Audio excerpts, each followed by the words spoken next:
ตอนนี้เราอยู่กันในเกม Home Sweet Home ครับ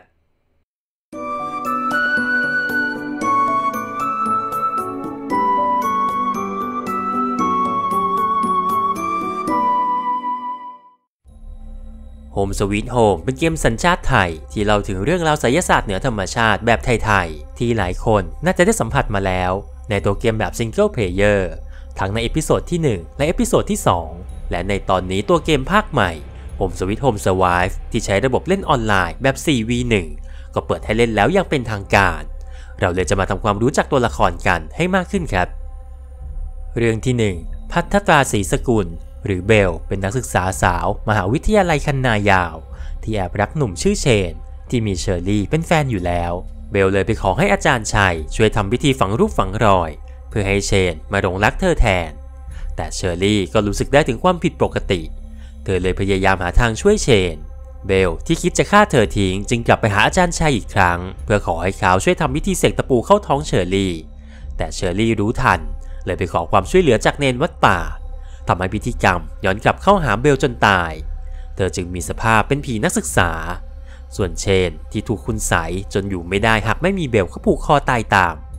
เรื่องที่2ผีคนคุกเป็นฆาตกรต่อเนื่องชาวอเมริกาที่โดนจับกุมและถูกตัดสินประหารชีวิตด้วยการนั่งเก้าอี้ไฟฟ้าแต่เขากลับรอดมาได้และหนีออกมาระหว่างที่ศพของเขากำลังถูกนำไปทำพิธีคนคุกแอบหนีขึ้นเรือขนส่งสินค้าเข้ามาในประเทศไทยและยังคงก่อคดีฆาตกรรมอยู่เหมือนเดิมแต่ก็ถูกตำรวจวิสามันจนเสียชีวิตในที่สุดหมอผีที่กำลังต้องการวิญญาณที่แข็งแกร่งมาเป็นทาสรับใช้จึงสะกดจิตวิญญาณของคนคุกกลับขึ้นมานั่นเองเรื่องที่3ผีพรายเป็นวิญญาณของแม่ค้าขายสัตว์ทะเลที่สามีของเธอติดหนี้พนันไม่มีเงินจ่ายเจ้าหนี้จึงนำเธอไปมัดไว้ในป่าชายเลนเพื่อบีบให้สามีของเธอมาใช้หนี้แต่สามีของเธอก็ไม่ยอมมาทำให้เธอจมน้ำที่ค่อยๆสูงขึ้นจนตายในที่สุดเรื่องที่4ราตรีเป็นสาวนางรำน้องสาวของธิดาแต่ด้วยความสวยที่มีมาตั้งแต่เกิดทำให้เธออยากเป็นนางเอกทั้งที่ไม่ฝึกซ้อมเธอจึงไปบนบานศาลเจ้าที่ว่ากันว่าศักดิ์สิทธิ์ทำให้อยู่ๆบัวคลีที่เป็นนางเอกคนเก่าของคณะก็หนีหายไปถึงอย่างนั้นพอครูที่เป็นหัวหน้าคณะก็ยังยกตำแหน่งนางเอกให้กับธิดาที่ถึงจะหน้าตาไม่สวยเหมือนราตรีเพราะมีปานแดงขนาดใหญ่บนหน้าแต่เธอเป็นคนขยันฝึกซ้อมมีความรับผิดชอบราตรีจึงร่วมมือกับมิ่งที่ชอบเธอมาตลอดใส่ความธิดาว่าเธอขโมยทองของแม่ครูส่งผลให้เธอถูกตัดแขนจนตายทำให้ตำแหน่งนางเอกตกเป็นของราตรีในที่สุดแต่เพราะราตรีมองว่าเธอได้ตำแหน่งมาด้วยฝีมือของตัวเองไม่ใช่เพราะเทพที่ไหนช่วยเธอจึงไม่แก้บนและถูกลงโทษให้ตายในสภาพร่างกายหงิกงอผิดธรรมชาติจนกลายเป็นผีนางรำอย่างที่เห็นเรื่องที่5ในเนื้อเรื่องเอพิโซดที่2วิญญาณของธิดาจะปรากฏตัวให้เราเห็นอยู่บ่อยๆซึ่งเราจะสามารถปลดปล่อยวิญญาณของเธอได้โดยการค้นหาความจริงเรื่องที่ราตรีใส่ร้ายธิดาเรื่องที่6ติมเป็นพนักงานบริษัทและสามีของเจนแต่หลังจากที่เจนหายตัวไปเขาก็ติดเหล้าอย่างหนักจนถูกพักงานและเข้าสู่นิวรณ์โดยไม่ตั้งใจเขาจึงออกตามหาเจนอีกครั้งหนึ่งและได้รับความช่วยเหลือจากเนนที่มอบมีดนวัตโลหะให้เขาใช้ป้องกันตัวจนได้รู้ว่าเรื่องราวทั้งหมดที่เกิดขึ้นเป็นแผนของหมอชัยที่คิดจะรวบรวมวิญญาณผู้ทำผิดศีลทั้ง5มาทำพิธีเอกนิรันดร์การในวันสุริยคราสนั่นเองแต่ด้วยความแค้นติมจึงใช้มีดนวัตโลหะที่เนนกำชับว่าให้ใช้เพื่อป้องกันตัวเท่านั้นฆ่าอาจารย์ชัยทำให้สุดท้ายติมก็ถูกเดรัจฉานวิชาครอบงำไปอีกคนเรื่องที่7ชื่อจริงของติมคือชัดชัยทับลอยซึ่งเป็นนามสกุลเดียวกันกับพี่แซคสลุดทับลอยผู้เป็น COO บริษัทอิกดาซิลกรุ๊ปที่ฝากผลงาน CG เอาไว้อย่างมากมายทั้งในงานโฆษณาและภาพยนตร์และพี่แซคยังเป็นเกมไดเรคเตอร์ของเกม Home Sweet Home อีกด้วยเรื่องที่8ในภาคซิงเกิลเพลเยอร์เอพิโซดที่2เราจะได้เห็นภาพของพี่แซคอยู่ในบ้านที่ธิดากับราตรีเติบโตมาและในภาค Survive เรายังเห็นภาพพี่แซคได้ในนามโรงพยาบาลร้างอีกด้วยเรื่องที่9เจนเป็นนักเขียนและภรรยาของติมเธอถูกอาจารย์ชัยดึงเข้าสู่นิวรณ์เพื่อใช้ทำพิธีเอกนิรันดร์การในฐานะหนึ่งในวิญญาณที่ทำผิดศีล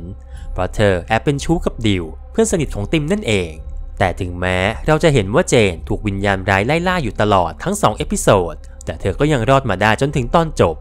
ทำให้ในภาค Survive เราได้เห็นสกิลของเจนที่ตายยากกว่าคนอื่นนั่นเอง เรื่องที่10ในเนื้อเรื่องภาคซิงเกิลเพลเยอร์ทั้ง2เอพิโซดมีการพูดถึงวิญญาณที่ทำผิดศีลทั้ง5คนแต่ไม่มีการระบุชัดเจนว่าใครเป็นข้อไหนแต่ตามที่ผมเข้าใจคือราตรีผิดด้วยฉุดฆ่าชีวิตเพราะเธอทำให้ธิดาที่เป็นพี่สาวต้องตายนายพิชัยผิดซึ่งแย่งชิงของเขามาเพราะเขาเป็นหัวหน้าแก๊งซิ่งขโมยรถที่ตายระหว่างการจับกลุ่มจนกลายเป็นผีเปรตตาเดียว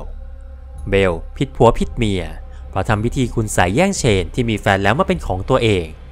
เจนผิดด้วยพวกปลดหมดเท็จถึงแม้กรณีของเจนจะมีความคล้ายเบลแต่เธอโกหกติมเรื่องนี้และปิดเป็นความลับตลอดทั้งเกม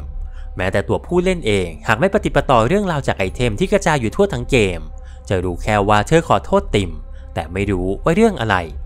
และติมผิดซึ่งเสพสุขของมึนเมาเป็นอาจินซึ่งก็มาจากตอนที่ติมเสียเจนไปทำให้เขาติดเหล้าจนถูกพักงานโดยทั้ง5คนต้องตายในช่วงที่เกิดสุริยคราสเท่านั้นทำให้เจนกับติมที่ยังไม่ตายถูกตามล่าอยู่ตลอดนั่นเอง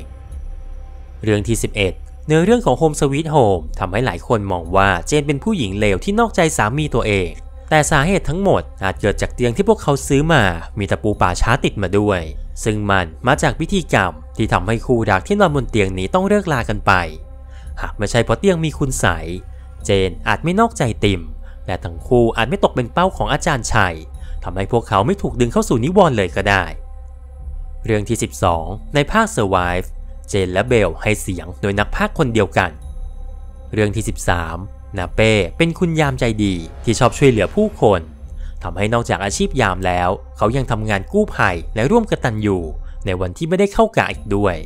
จนกระทั่งวันหนึ่งระหว่างเดินทางกลับบ้านรถเมล์ที่เขานั่งก็เกิดอุบัติเหตุตกแม่น้ำทำให้เขาถูกดึงเข้าสู่นิวรณ์เรื่องที่14นิพานักเรียนมัธยมโรงเรียนหญิงล้วนเป็นเด็กฉลาดแต่มีร่างกายอ่อนแอในตอนเด็กเธอเคยจมน้ำแต่โชคดีได้พี่ชายมาช่วยเอาไว้ทำให้เมื่อเธอฟื้นขึ้นมาจากช่วงเวลาเฉียดตายนิพาก็มีสัมผัสพิเศษสามารถมองเห็นวิญญาณได้จนเธอแยกไม่ออกว่าอันไหนคือคนอันไหนคือผี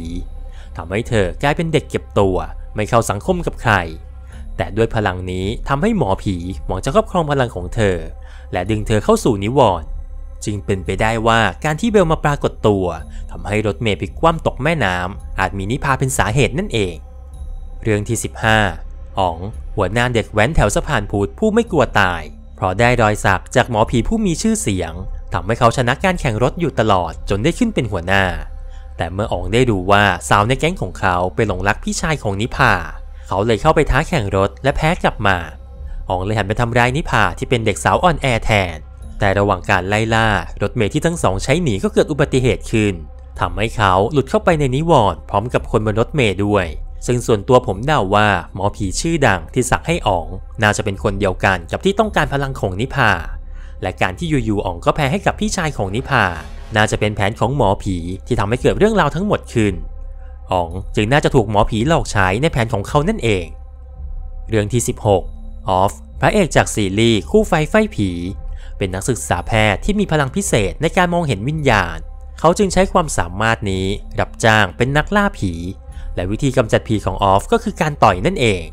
แต่เป้าหมายที่แท้จริงของเขาคือการนำเงินที่ได้จากการล่าผีมาผ่าตัดดวงตาเพื่อที่เขาจะได้ไม่ต้องเห็นผีอีกต่อไปผมไม่ได้สปอยนะครับเนื้อเรื่องส่วนนี้ผมรู้มาจากเทรลเลอร์ของหนังเรื่องที่17ยูริสาวลูกครึ่งไทยญี่ปุ่นพ่อเป็นคนญี่ปุ่นแม่เป็นคนไทยแต่ทั้งคู่ก็มีเรื่องให้ต้องหย่าร้างกันยูริจึงไปอาศัยอยู่กับพ่อที่ฐานะดีกว่าในประเทศญี่ปุ่นโดยความที่เป็นคนฐานะดีทำให้ยูริเลือกที่จะทำงานตามที่เธอใฝ่ฝันนั่นคือการเป็นบล็อกเกอร์พิสูจน์เรื่องลี้ลับตามสถานที่ที่เขาว่าเหี้ยนจนกระทั่งเธอถูกวิญญาณร้ายตนหนึ่งตามรังควานยูริจึงต้องขอความช่วยเหลือจากบรรดาพระทั้งในและนอกประเทศแต่นอกจากจะไม่มีใครช่วยเธอได้แล้วพระเหล่านั้นยังถูกผีร้ายเล่นงานจนถึงแก่ความตายอีกด้วยแม่ของเธอจึงแนะนำให้ยูริกลับมาประเทศไทยเพื่อขอความช่วยเหลือจากเนนรูปหนึ่งที่ว่ากันว่ามีวิชาอาคมไล่ผีได้แต่ยูริกลับหาเนนไม่พบและขณะที่เธอกำลังนั่งรถเมล์เพื่อกลับที่พักรถเมล์คันนั้นก็เกิดอุบัติเหตุตกสะพานลงแม่น้ำไปทำให้เธอเข้าสู่นิวรณ์ไปอีกคนส่วนวิญญาณที่ตามล่าเธอมาตั้งแต่ประเทศญี่ปุ่นก็น่าจะกลายเป็นตัวละครใหม่ในอนาคตและเรื่องที่18ตัวละครที่เราบอกได้ว่าอยู่ในเหตุการณ์รถเมล์ตกสะพานมีทั้งหมด9คนค คนที่ 1 คนขับรถเมล์ที่น่าจะใช้ใบหน้าของพี่เบลิฟเฟอร์คนที่ 2พี่เบิ้มกล้ามโตคนที่ 3ยูริคนที่ 4นาเป้คนที่ 5นิพา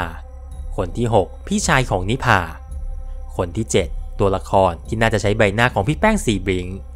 คนที่ 8อ๋องและคนที่ 9เด็กแว้นอีกคนที่มากับอ๋องครับนอกจากนี้ในโปสเตอร์ยังมีน้องหูกระต่ายพยาบาลและสาว2กับตัวละครที่น่าจะเป็นผีปอบกับตัวละครผีเจ้าสาวในเทรลเลอร์แรกอีกด้วยครับ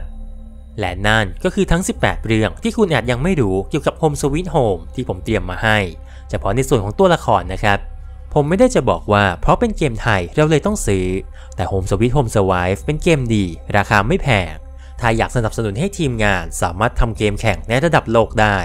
ดูจากผลงานที่ผ่านมาอย่างการร่วมมือกับค่าย Square Enix ในการสร้างภาพยนตร์ Kinggrave Final Fantasy 15 แล้วฝีมือเขามีอยู่แล้วครับแต่เขาต้องมีเงินทุนด้วยและถ้าใครอยากติดตามข่าวสารเกม Home Sweet Home สามารถไปกดติดตามได้ในช่องสลุดท็อปลอยแอนด์เดอะแซกทีม